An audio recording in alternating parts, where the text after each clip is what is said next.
ഹബീബായ റസൂലുള്ളാഹി സ്വല്ലല്ലാഹു അലൈഹി വസല്ലം തങ്ങൾ ഒരു കുടുംബ ജീവിതം പഠിപ്പിച്ചിട്ടുണ്ട്.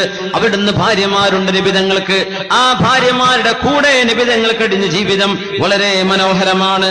ഹബീബായ സ്വല്ലല്ലാഹു അലൈഹി വസല്ലം തങ്ങൾ നബിതങ്ങളുടെ ഭാര്യമാർ അവര് ആർഭാടങ്ങൾ അനുഭവിച്ചവരല്ല. വീടിന്റെ വലിയ വലിയ സൗകര്യങ്ങൾ മണിമാളികകൾ ഉണ്ടായവരല്ല. മഹാനായ ഹസനുൽ ബസ്വരി റളിയല്ലാഹു അൻഹു ബൈത്തുൻ നുബുവയിൽ വളർന്നു വന്ന മഹാനാണ്.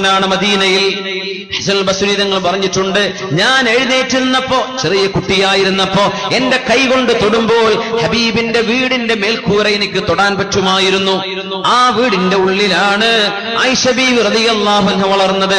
അവിടെയാണ് സുഫിയ ബിൻത് ഹുയയ് ഇബ്നു അഖ്തബ് എന്ന് പറയുന്ന പ്രമുഖനായ ഒരു ഗോത്ര നേതാവിന്റെ തറവാടിത്തമുള്ള മകൾ സുഫിയ റളിയല്ലാഹു അൻഹ, സുഫിയ ബിൻത് ഹുയയ് അവരെ വളർന്നത് ആ ഒരു കൊച്ചു വീട്ടിലാണ്. അവിടെയാണ് സൈനബ് റളിയല്ലാഹു അൻഹ വളർന്നത്, സൈനബ് ബിൻത് ജഹ്ഷ്. അവിടെയാണ് സൈനബ് റളിയല്ലാഹു അൻഹ നബി തങ്ങളുടെ ഭാര്യ. അവിടെയാണ് ഉമ്മു സലമ റളിയല്ലാഹു അൻഹ ഹബീബായ സ്വല്ലല്ലാഹു അലൈഹി വസല്ലം തങ്ങളുടെ ഉമ്മഹാത്തുൽ മുഅ്മിനീൻ. അവരൊക്കെ വളർന്നത് സുഖ സൗകര്യങ്ങൾ അനുഭവിച്ചുകൊണ്ടല്ല, പക്ഷേ അള്ളാഹു ഇവിടെ സന്തോഷം നൽകി. അള്ളാഹു അവർക്ക് റാഹത്ത് കൊടുത്തു. കാരണം എന്തെന്നറിയോ? പെണ്ണുങ്ങളെ പോലെ നമ്മുടെ സഹോദരിമാരെ പോലെ ഭർത്താക്കന്മാരോട് കഴിയാത്തത് അവർ ചോദിച്ചിട്ടില്ല. അവർക്ക് അതുണ്ടല്ലോ, നമുക്കിതില്ലല്ലോ. അവരുടെ വീട് അത്ര വലുപ്പുണ്ട്, നമ്മുടെ അത്ര സൗകര്യമില്ലല്ലോ. ഇത് പറഞ്ഞവരല്ല അവര്. നബിയേ ولا تمدن عينيك إلى ما متعنا به أزواجا منهم زهرة الحياة الدنيا لنفتنهم فيه. മറ്റുള്ളവർക്ക് അല്ലാഹു നൽകുന്നത് നിങ്ങൾ നോക്കിക്കാണണ്ട. അവർക്ക് അത്രയുണ്ടല്ലോ, എനിക്കിതില്ലല്ലോ. അവർക്കതുണ്ട്, എനിക്കതില്ലല്ലോ. ഈ കുറ്റം കുറവും പറയല്ലേ. അള്ളാഹുവിന്റെ ആജ്ഞയാൻ. എന്തെന്നറിയോ? ബിസ്മില്ലാഹിർ റഹ്മാനിർ റഹീം. നഹ്നു ഖസംനാ ബൈനഹും. നാം അവർക്ക് ഓഹരി വെച്ചു കൊടുത്തിട്ടുണ്ട്. സൂറത്ത് സുഖ്റഫ്. എന്ത്? മഈശതഹും. ഓരോരുത്തർക്കും ഇവിടെ ജീവിക്കാൻ ആവശ്യമായത് അള്ളാഹു ഓഹരി വെച്ച് തന്നിട്ടുണ്ട്.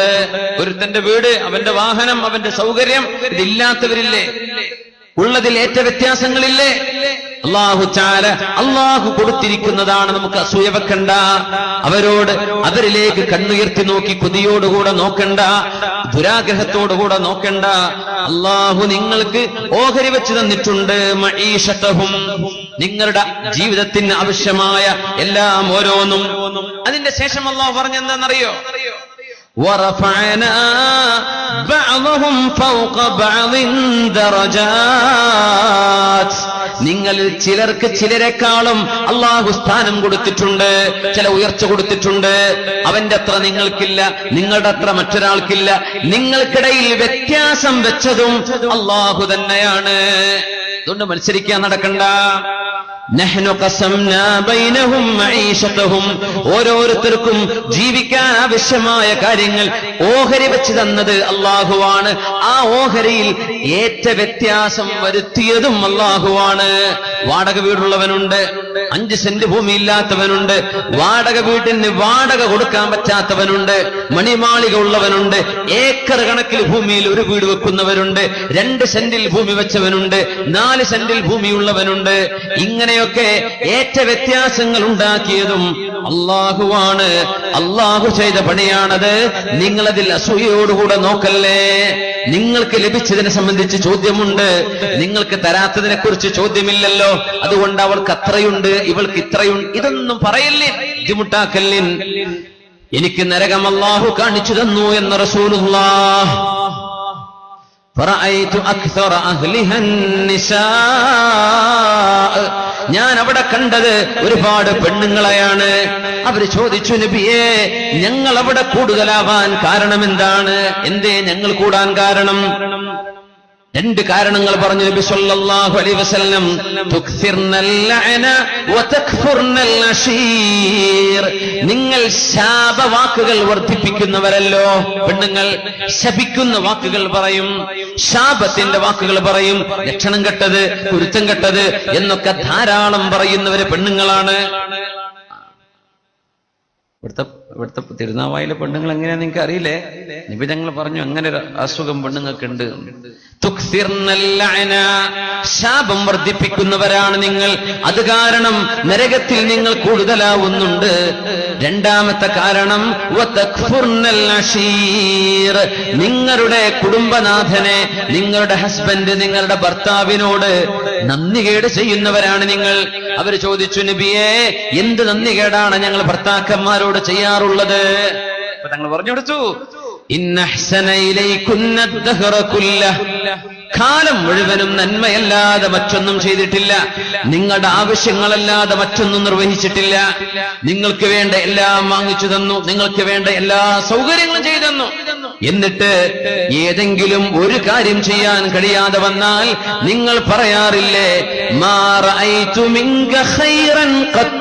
യാതൊരു നന്മയും നിങ്ങളിൽ ഞാൻ കണ്ടിട്ടില്ല.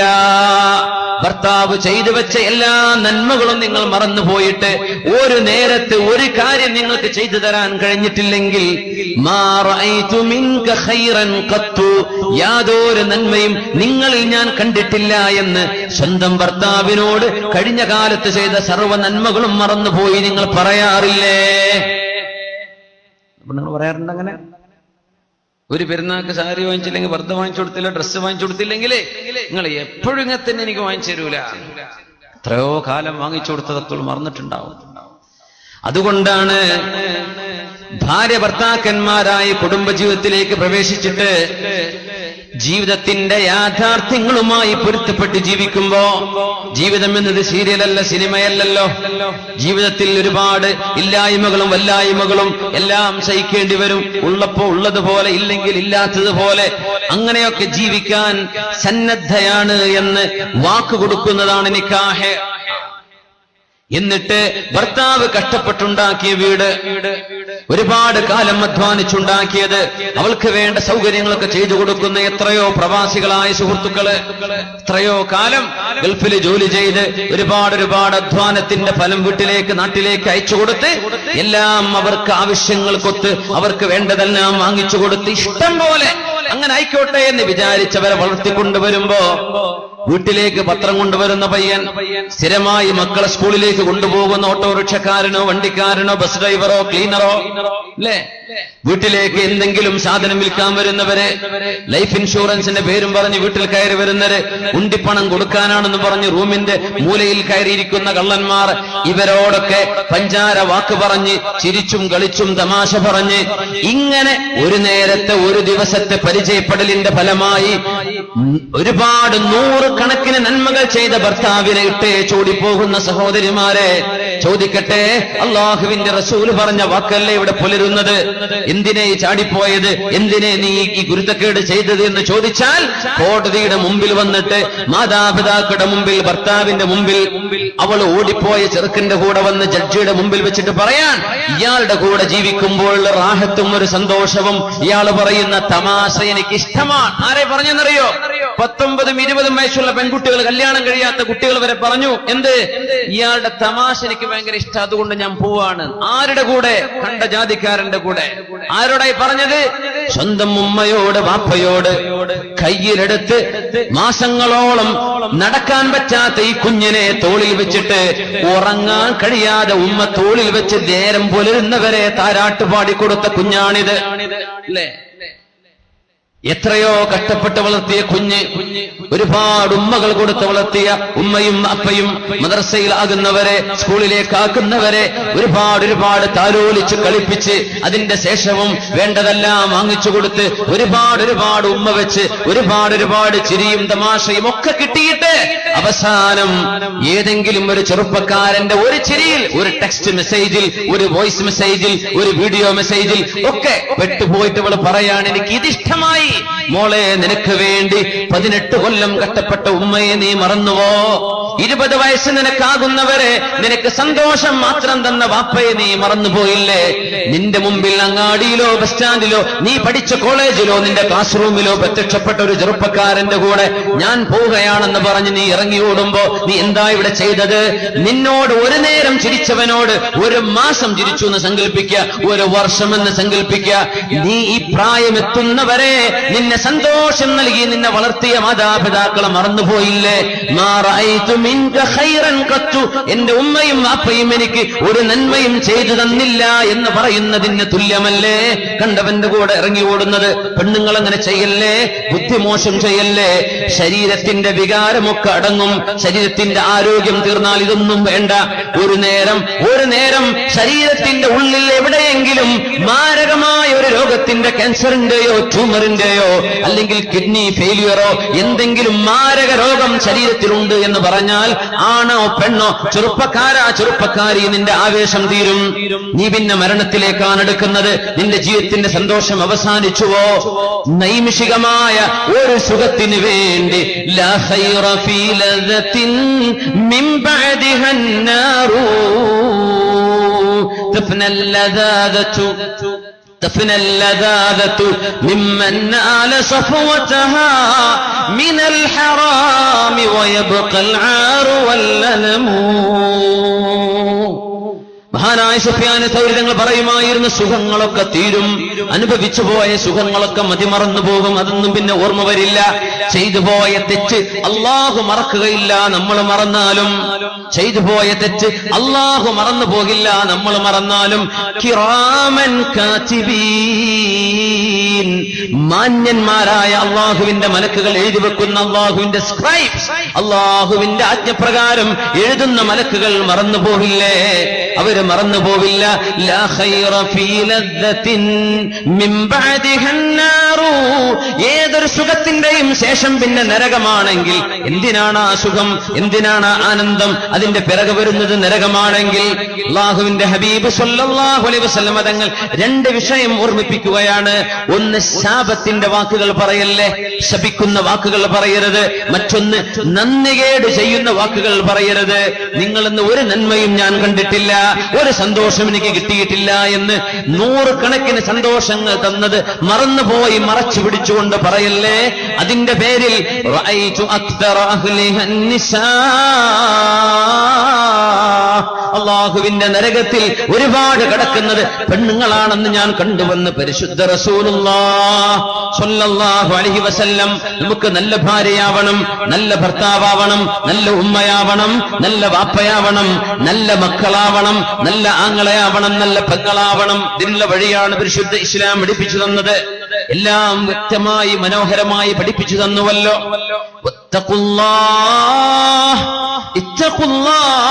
കുടുംബമേ, നിങ്ങൾ അല്ലാഹുവിനെ സൂക്ഷിക്കുവിൻ. വാപ്പ അല്ലാഹുവിനെ സൂക്ഷിക്കിൻ, ഉമ്മ അല്ലാഹുവിനെ സൂക്ഷിക്കിൻ, പെങ്ങളെ, ഭാര്യ, ആങ്ങളെ അല്ലാഹുവിനെ സൂക്ഷിക്കിൻ. യാ അയ്യുഹന്നാസു തഖൂ റബ്ബക്കും يا أيها الناس اتقوا ربكم الذي خلقكم من نفس واحدة وخلق منها زوجها وبث منهما رجالا كثيرا إن الله كان عليكم رقيبا. 2 തവണ അല്ലാഹുവിനെ സൂക്ഷിക്കണേ, അല്ലാഹുവിനെ സൂക്ഷിക്കണേ, അല്ലാഹുവിനെ സൂക്ഷിക്കണേ. അല്ലാഹു നമുക്ക് തഖ്വ നൽകട്ടെ. അല്ലാഹുവിനെ സൂക്ഷിച്ച് ജീവിക്കാൻ അല്ലാഹു തൗഫീഖ് തരട്ടെ. ഇത് കുട്ടിക്കളിയല്ല, ജീവിതം സീരിയസ് ആണ് എന്ന് കുട്ടികളൊക്കെ ഒന്ന് മനസ്സിലാക്കി.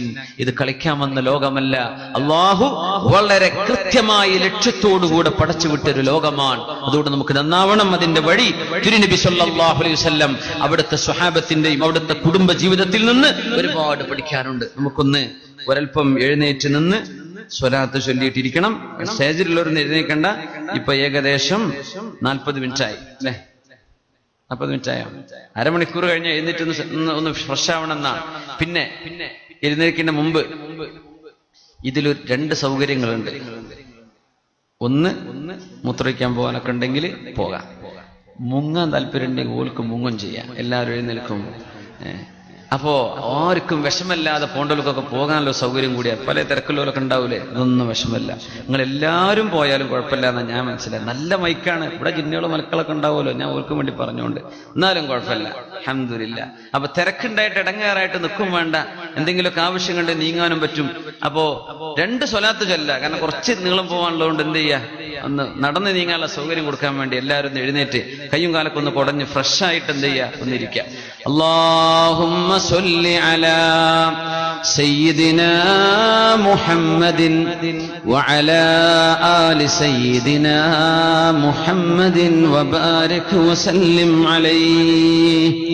اللهم صل على سيدنا محمد وعلى آل سيدنا محمد وبارك وسلم عليه. ഒരുപാട് സ്വലാത്ത് നമ്മുടെ ഹബീബിന്റെ ഹളറത്തിലേക്ക് എത്തും. അള്ളാഹു എത്തിച്ചു കൊടുക്കട്ടെ, അവിടുത്തെ അള്ളാഹു സന്തോഷിപ്പിക്കട്ടെ. നമ്മുടെ സുഹൃത്തുക്കൾ യൂട്യൂബിൽ ലൈവായിട്ട് ഈ പരിപാടി വെള്ളി വെളിച്ചം യൂട്യൂബ് ചാനലിൽ ഇത് പോകുന്നുണ്ട്. ലൈവായിട്ട് ഒരുപാട് സുഹൃത്തുക്കൾ വീക്ഷിക്കുന്നുണ്ട്. അള്ളാഹു അവർക്കും ഈ സദസ്സിൽ നിന്നുള്ള പുണ്യം അള്ളാഹു അവർക്കും നൽകി അനുഗ്രഹിക്കട്ടെ. ആമീൻ.